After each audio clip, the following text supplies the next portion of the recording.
पाठ 15 विराम चिन्ह। बच्चों, विराम का अर्थ होता है ठहरना या विश्राम करना। विराम चिन्ह अर्थात भाषा में भावों के समुचित प्रगटीकरण के लिए बने विराम संकेत। इन चिन्हों के प्रयोग से भाषा का रूप तो निखरता ही है, साथ ही साथ उसमें निहित भाव भी स्पष्ट हो जाते हैं। जैसे जवाहरलाल नेहरू ने कहा था, आराम हराम है। विरामों को प्रकट करने के लिए हम जिन चिन्हों का प्रयोग करते हैं उन्हें विराम चिन्ह कहते हैं। हिंदी में बहुत से विराम चिन्ह प्रयोग किए जाते हैं। यहाँ आप कुछ मुख्य विराम चिन्हों की जानकारी प्राप्त करेंगे।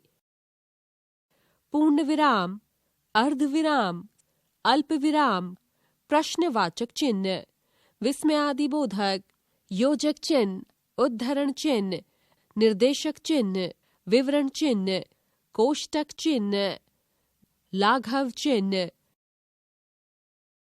पूर्ण विराम, वाक्य की समाप्ति पर पूर्ण विराम का प्रयोग किया जाता है। जैसे आइए यहाँ आइए, भारत ने मैच जीत लिया। यहाँ इस बात का ध्यान रहे कि प्रश्नवाचक या विस्मयादि बोधक वाक्यों में पूर्ण विराम नहीं लगता। अर्ध विराम, पूर्ण विराम की तुलना में थोड़ा कम रुकने के लिए अर्ध विराम का प्रयोग किया जाता है। अर्ध विराम का प्रयोग निम्नलिखित स्थितियों में होता है। उदाहरण, सूचक शब्द जैसे से पहले। विराम चिन्ह कई प्रकार के होते हैं, जैसे पूर्ण विराम, अर्ध विराम आदि। समानाधिकरण वाले वाक्यों, एक जैसे वाक्यों में मुख्य भाव पर बल देने के लिए, जैसे दादाजी ने पास बुलाया, प्यार से बैठाया और पीठ ठोकी। अल्प विराम, पढ़ते या बोलते समय कुछ समय के लिए रुकने के लिए अल्प विराम का प्रयोग किया जाता है। अल्प विराम का प्रयोग निम्नलिखित स्थितियों में किया जाता है। एक ही तरह के शब्दों या वाक्यांशों के बीच में, जैसे निशा, प्रभज्योत, पुष्पदीन और पूनम आई है। उसने खाना खाया, थोड़ा विश्राम किया और पुनः यात्रा पर चल पड़ा। दो वाक्यों के बीच में समुच्चय बोधक से पहले, जैसे हांफते हांफते बेदम हो गए, लेकिन हार जीत का निर्णय ना हो सका।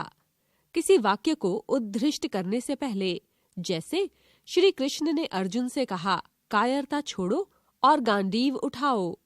संबोधन के बाद, जैसे स्वामी, मेरा अंतिम समय आ गया है। प्रश्नवाचक चिन्ह, जिन वाक्यों में प्रश्न पूछा जाए वहां पूर्ण विराम के स्थान पर प्रश्नवाचक चिन्ह का प्रयोग होता है। जैसे आपकी सफलता का सबसे बड़ा रहस्य क्या है? वंदे मातरम के गीतकार का नाम क्या था? विस्मयादि बोधक चिन्ह, हर्ष, खुशी, शोक, दुख, विस्मय, आश्चर्य, ग्लानि, लज्जा आदि भावों को प्रकट करने के लिए जिन शब्दों का प्रयोग किया जाता है उनके आगे जो चिन्ह लगाया जाता है उसे विस्मयादि बोधक चिन्ह कहा जाता है। जैसे वाह क्या सुंदर दृश्य है, अरे तुम यहाँ कैसे? योजक चिन्ह, योजक का अर्थ है जोड़ने वाला, इसलिए योजक दो शब्दों को जोड़ने के लिए अर्थात सामासिक पदों, पुनरुक्त या युग्म शब्दों के बीच में लगाया जाता है। जैसे हमें अपने माता पिता का आदर करना चाहिए। हानि, लाभ, जीवन, मरण, यश, अपयश सब प्रभु के अधीन है।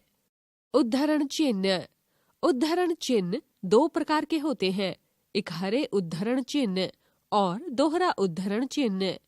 किसी दूसरे की कही हुई बात को ज्यों का त्यों बताने के लिए दोहरा उद्धरण चिन्ह का प्रयोग होता है।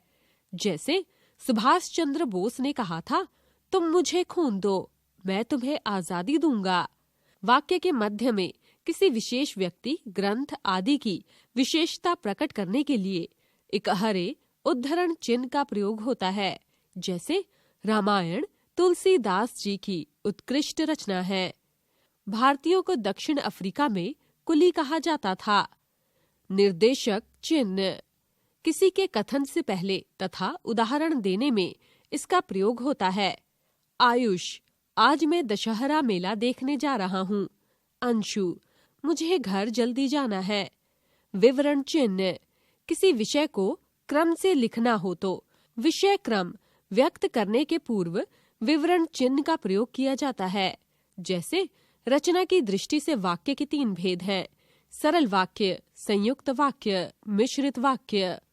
कोष्ठक चिन्ह वाक्य में प्रयुक्त कठिन शब्द का अर्थ प्रकट करने के लिए, दिए गए शब्द, नाम आदि को स्पष्ट करने के लिए या नाटकों के पात्रों के हाव भाव तथा क्रियाकलापों की सूचना देने के लिए कोष्ठक का प्रयोग किया जाता है।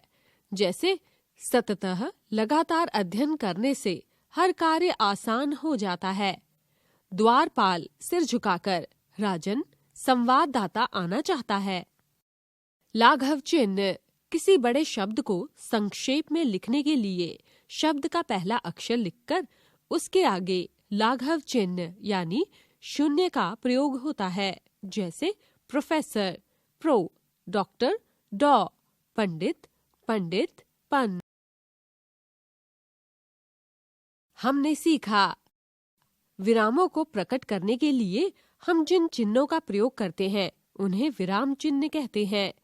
विराम चिन्ह कई प्रकार के होते हैं: पूर्ण विराम, अर्ध विराम, अल्प विराम, प्रश्नवाचक, विस्मयादिबोधक, योजक, उद्धरण, निर्देशक, विवरण, कोष्ठक तथा लाघव।